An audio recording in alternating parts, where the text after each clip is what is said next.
In 2004, the U.S. State Department designated Vietnam as a country of particular concern, or CPC. Small improvements in religious freedom conditions prompted the government to lift this designation in 2006.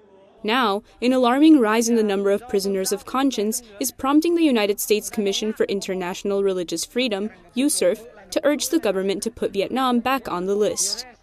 Religion in Vietnam remains heavily regulated under the Law on Belief and Religion, which went into effect in January 2018.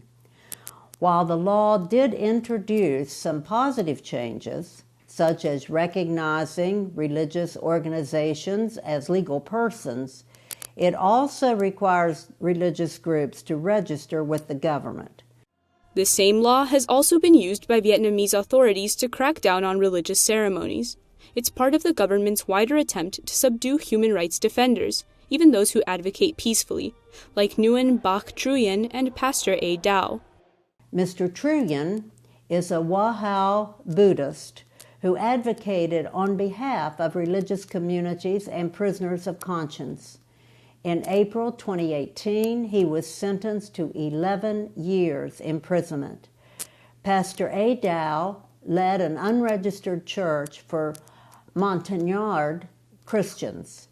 He was arrested and sentenced to 5 years imprisonment.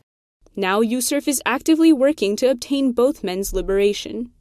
In the meantime, we urge the government to allow U.S. diplomats to visit them in prison, to ensure that they are being well treated and that their medical needs are being met. According to the annual report, Protestants and An Dan Dai Dao Buddhists make up the highest percentage of prisoners of conscience in Vietnam, followed by Hoa Hao Buddhists and Catholics. Regardless of individual religious beliefs, USCIRF continues to support those whose fundamental freedoms have been violated.